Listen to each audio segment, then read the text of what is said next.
She is back in the booth, she is back on the screen, she is back on the timeline, and the one person on this planet who cannot stand a single second of it is the same person who thought she had already buried her. Remy Ma is Remy Ma-ing again. The freestyles are landing. The Knicks remix is everywhere.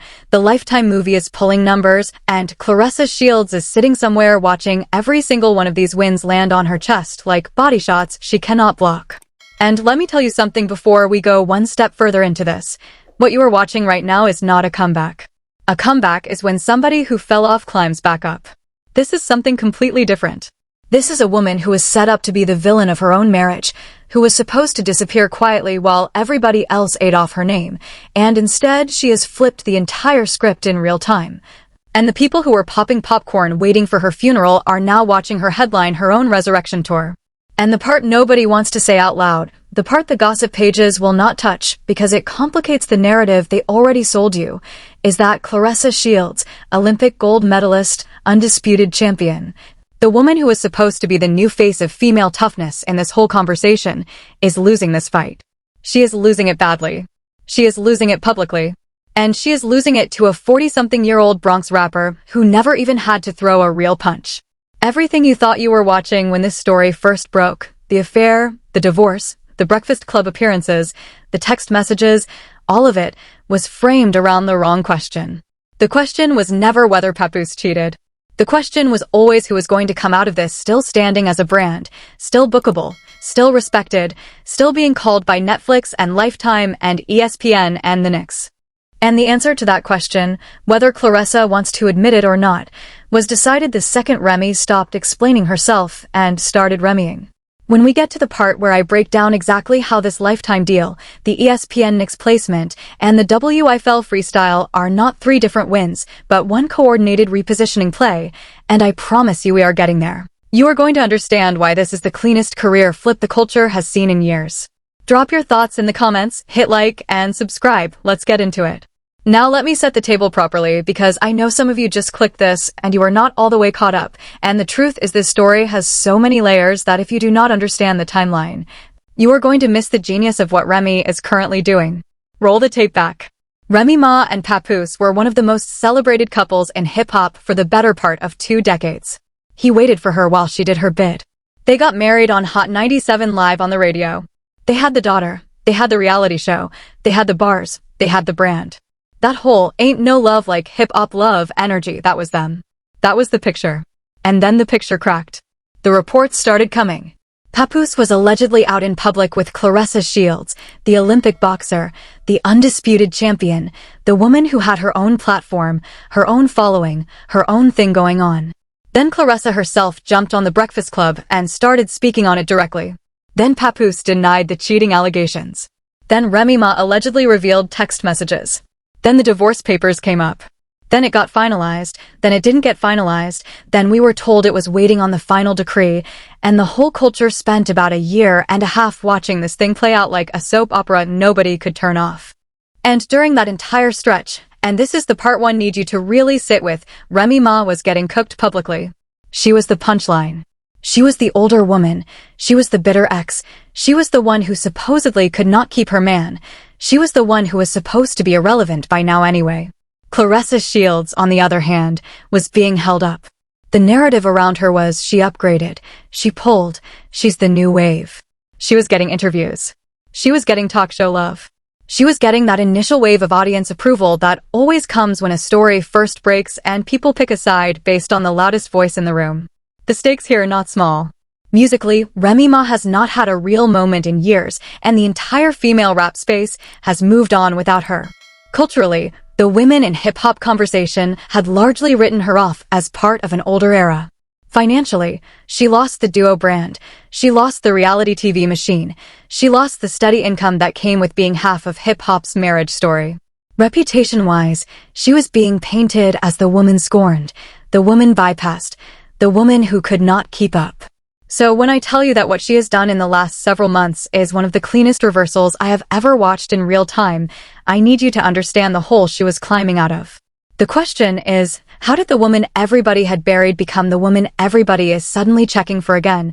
And why is Claressa Shields, the Olympic gold medalist, the one looking shook?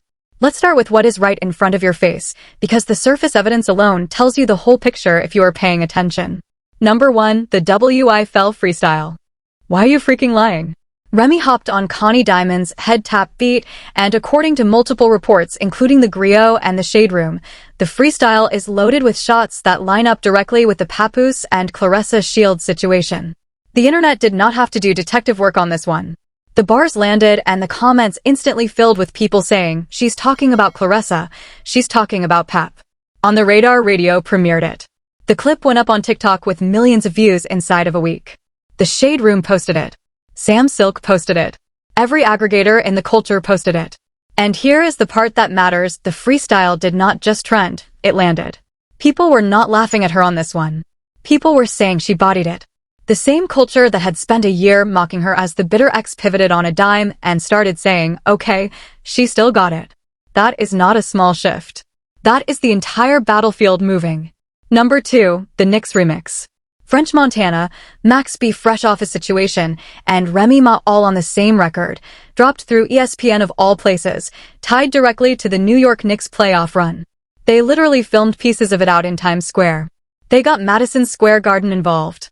Reports out of Instagram and the official ESPN posts confirm the placement was tied to the Knicks' deep run and was framed as a big Bronx remix celebrating New York hip-hop. Do you understand what that placement means? ESPN does not call you when you are washed. The Knicks organization does not put you on the soundtrack of a playoff run when you are a punchline. That is a stamp from outside of hip-hop, from outside of the gossip cycle, from the actual American sports machine, saying this woman is still bookable, still relevant, still the voice they want associated with New York right now. Number 3, the Lifetime movie, Don't Trust the Girls Upstairs, based on Liv Constantine's book, My Sister's Daughter, which premiered on Lifetime, with Remy Ma starring in her first lead acting role as Ashley Preston. According to All Hip Hop's coverage and the IMDb listing, she did her own stunts. She is carrying the film. It is in the rotation. It is getting reviewed. Hotchka ran a full review of it. Now I know the competitor video kept calling it a Netflix movie. That is not quite accurate based on what I am seeing. The actual home is Lifetime, but the bigger point still stands. She is starring in a film. She is doing press for a film. She is being treated as a leading actress, not as a side character. Number 4, the look. The aesthetic. The way she is showing up on camera right now. Even the Shade Room's post specifically called out that she debuted a new look in the W.Y.F.L clip. She is photographing well, she is dressing well, she looks energized, she looks like a woman who slept good last night. None of these 4 pieces of evidence are subtle. None of them require an industry source to confirm. They are sitting in your feed, on your timeline, on your television, on your sports broadcast. And every single one of them is a problem for the person who thought she had one. And oh, do I have so much more for you. Because if you think the surface stuff is what is really eating Claressa Shields alive, you are not even close. The next layer of this is where it gets uncomfortable for the people who picked the wrong side, and I am about to walk you straight into the part of this story that the Claressa supporters in these comments are absolutely going to hate. Stay locked in, because the cultural evidence, the insider reactions, the rapper callouts, the way the women's side of hip-hop has quietly flipped on her, is where you find out who actually won this thing. And I am telling you right now, you do not want to miss the way Cardi B, Nicki, and the larger female rap community have positioned themselves through this whole saga, because that part alone tells you which way the wind is blowing. Let's start with the women in the room, because the women always know first. When this story initially broke and Claressa Shields got the Breakfast Club appearance, the early reaction online was split. Some women were defending her, some women were defending Remy, and a lot of women were just watching. But somewhere along the way, that tide turned hard, and it turned in a very specific direction. The narrative that started to dominate was you do not move on another woman's husband, especially not a woman you once called a friend, and you definitely do not go on national radio and explain it like you did nothing wrong. That sentiment, which started in the comments and the group chats, eventually became the dominant cultural read. Reports from outlets covering this saga consistently show the same pattern. Every time Claressa speaks publicly about Remy or Papoose, the comment sections turn against her. Every time Remy releases something, a freestyle, a movie clip, a Knicks placement, the comments fill up with support. That is not an accident. That is a culture making up its mind. The first piece of cultural evidence, the way her own peers have stayed out of it. You will notice something if you really pay attention. The major female rappers, the ones with real platforms, have largely declined to publicly take Claressa's side. There has been no major cosign. No major artist has stepped out and said, you know what? Remy was wrong, Claressa did nothing. That silence is not neutral. In hip-hop, silence from your peers when you are in a public fight is a verdict. The second piece, the way Papoose himself has been positioned in this. According to Hot 97's coverage, Papoose has broken silence and denied the cheating allegations even as the Claressa relationship continued. Reports also indicate Papoose has made his own claims about Remy allegedly cheating, calling her a narcissist, claiming he asked for the divorce. So now you have a man who is publicly attached to one woman while making accusations about the other woman, while the divorce is technically still in some kind of pending state, depending on which report you read. Does anybody in this comment section think that is a good look? Does anybody actually believe that is the energy of a man who is winning? Because to me, that looks like a man who is scrambling to control a narrative that has already escaped him. The third piece, and this is the one that really tells you where the culture is the way Remy's W.Y.F.L freestyle was received versus the way any response from the Claressa side has been received. Remy drops bars, the culture says she bodied it. The other side speaks, the culture says they are reaching. That is a tonal scoreboard, and right now the tonal scoreboard is not close. The fourth piece, the streaming and engagement numbers. The Knicks remix is pulling on YouTube. The W.Y.F.L freestyle is pulling on the radar radio. The Lifetime movie is pulling reviews. None of these numbers are accidents, and none of them happen for an artist that the culture has actually written off. Engagement is the most honest metric in hip-hop. People click on what they care about. They're clicking on Remy. Now I want to be fair for a second, because I am not in the business of pretending there is no other side here. Yes, Claressa Shields is an Olympic gold medalist. Yes, she is an undisputed boxing champion. Yes, she has accomplishments that nobody on Remy's side can take away from her in the ring. Yes, you could argue that she has every right to date who she wants to date, and that the moral arithmetic of who is separated when is messier than the gossip pages make it sound. I hear all of that. I am not dismissing any of it. But here is where that argument falls apart. None of that boxing resume matters in this cultural conversation. Because this is not a boxing fight. This is a culture fight. This is a who does hip-hop accept, who does hip-hop reject, who gets the bookings, who gets the placements, who gets the love fight. And in that fight, the Olympic medals do not vote. The Bronx votes. Hip-hop Twitter votes. The Shade Room comments vote. The TikTok stitches vote. And every single one of those voting blocks has been quietly, then loudly, swinging toward Remy for months now. So when I tell you the cultural verdict is in, I am not making it up. I am reading the room. And the room is loud. Now buckle up, because the surface is one thing, the culture is another, but there is a third layer underneath all of this that nobody in the commentary space is talking about, and once I show it to you, you are not going to be able to unsee it. Let me hit you with the gear shift. Because everything I just said about the freestyle and the movie and the remix, that is the entertainment layer. That is the part you can see. But underneath that entertainment layer is a business layer that nobody in the gossip space ever wants to touch, and the business layer is where the real story lives. So let's pivot hard. Let's stop talking about who said what on the Breakfast Club and start talking about how the music industry actually works in 2026. Because the truth is, what Remy Ma is doing right now is not a freestyle strategy. It is not a movie strategy. It is not even a clapback strategy. It is a brand repositioning play, and it is being executed with a level of discipline that I do not think the casual viewer has fully clocked yet. Look at the sequence. First, the Lifetime film. Lifetime is owned by A+E Networks, which is a joint venture between Hearst and Disney. That is not a fly-by-night placement. To get cast as a lead in a Lifetime psychological thriller, which Hotchka's review confirms she is, your representation has to be active, your team has to be pitching, your agents have to be cutting deals. That deal does not happen in a weekend. That deal is being negotiated months before the public ever sees the trailer. So while the public thought Remy was just out here in her feelings about the Claressa situation, her team was reportedly already in conversations with a major network television production. That is the first layer of the systemic angle. Remy was building infrastructure, while everybody thought she was just licking wounds. The second systemic angle, the ESPN Knicks placement. ESPN is owned by the Walt Disney Company. The New York Knicks are owned by Madison Square Garden Sports Corp., a publicly traded company with massive corporate sponsorship networks. To get on the official soundtrack of a Knicks playoff push tied to an ESPN release with French Montana and Max B as your co-features, your team has to be plugged in. That is not a SoundCloud upload. That is a corporate placement with marketing, legal clearances, ESPN promotion, social media coordination, and an entire rollout calendar attached to it. Again, that deal does not happen in a weekend. That deal was being negotiated while everybody thought Remy was losing the public relations war. The third systemic angle, and this is the one that ties it all together, the freestyle drop-on the Radar radio. On the Radar has become one of the most powerful freestyle platforms in hip-hop in the last few years. Their videos pull millions consistently. Getting that placement, with that beat, with that visual, debuting a new look, that is not a let me get something off my chest decision. That is a strategic media drop designed to detonate exactly when the W.Y.F.L message would land hardest. So now connect the three. The Lifetime film puts her in front of a mainstream, often older, often female television audience, the same demographic that tends to be most sympathetic to the wronged wife narrative.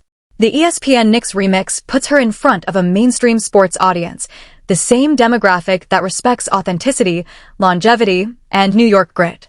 The W.Y.F.L freestyle puts her in front of the hip-hop core, the people who needed to hear that she could still rap. 3 placements. 3 different audiences. 1 coordinated repositioning play. That is not a coincidence. That is a campaign. And here is what most people do not understand about the music industry. When an artist is being managed properly, every public move is calibrated to support the larger commercial narrative. The freestyle is not just a freestyle. It is a marketing asset that drives attention to the movie and the remix. The movie is not just a movie. It is a credibility asset that frames her as more than a rapper. The remix is not just a remix. It is a placement that proves she is still bookable at the highest commercial level. Each piece reinforces the others. Each piece raises her market value. Each piece makes the next opportunity easier to land. Meanwhile, and I want you to really sit with this, what is happening on the other side? What is Claressa Shields strategically building right now? Where is her cross-platform repositioning play? Where is her Lifetime deal? Where is her ESPN placement that connects to her existing fan base in a culturally resonant way? Where is her freestyle that the culture is calling a body bag? I am not seeing it. I am seeing a series of reactive media appearances, a relationship that has dominated her public narrative in a way that has overshadowed her actual boxing accomplishments, and a public approval rating that is trending in the wrong direction. So the real question is not who won the breakup. The real question is who used the breakup to upgrade their commercial position. And the answer is the woman who, 12 months ago, the gossip pages had already written off. Here is the truth bomb. Here is the part one have been building to. Here is the part nobody in this space has been brave enough to say out loud, and I am saying it now because the evidence is right in front of all of us. Claressa Shields was used. Not by Papoose, not by Remy, not by the Breakfast Club, by the engagement economy itself.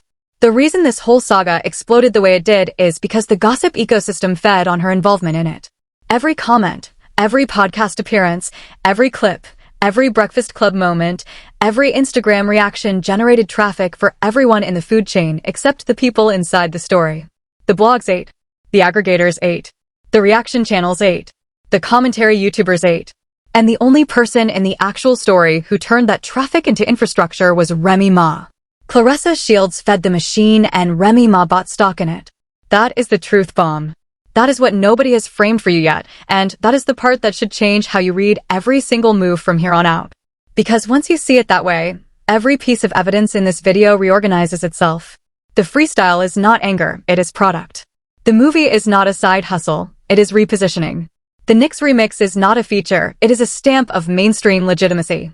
And every Breakfast Club appearance, every Instagram post, every story that Claressa or her supporters put out there is just more fuel for a machine that converts engagement into Remy Ma bookings.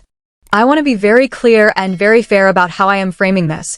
What I have just described is my analysis of how the situation has played out, based on the publicly reported sequence of events and the visible commercial outcomes. I am not claiming there is a secret room.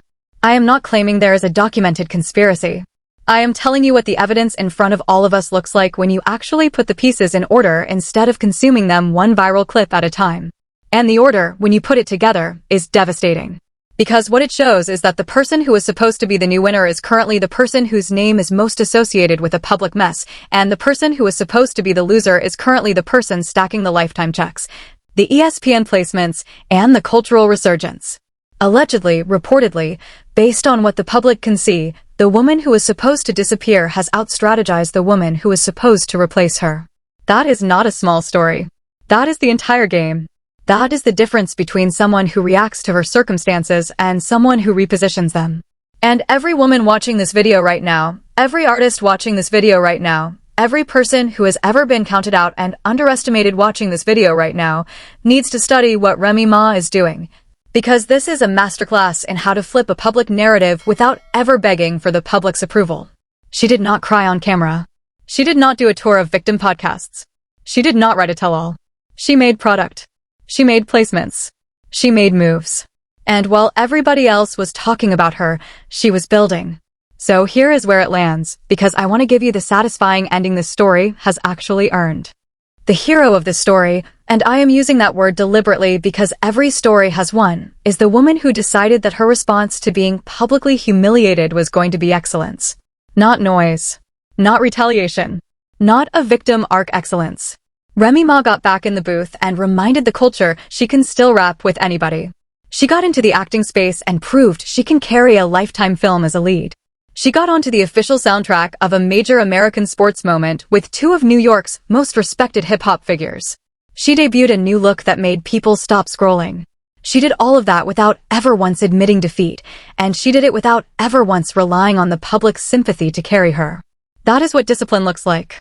That is what longevity looks like. That is what a real artist does when the gossip economy comes for her. She makes art that drowns out the noise. And on the other side, the woman who allegedly thought she had inherited the throne is currently watching that throne get reupholstered by the woman she thought she had replaced. One woman makes records that put her on ESPN. The other makes interviews that put her on the wrong side of the comment section.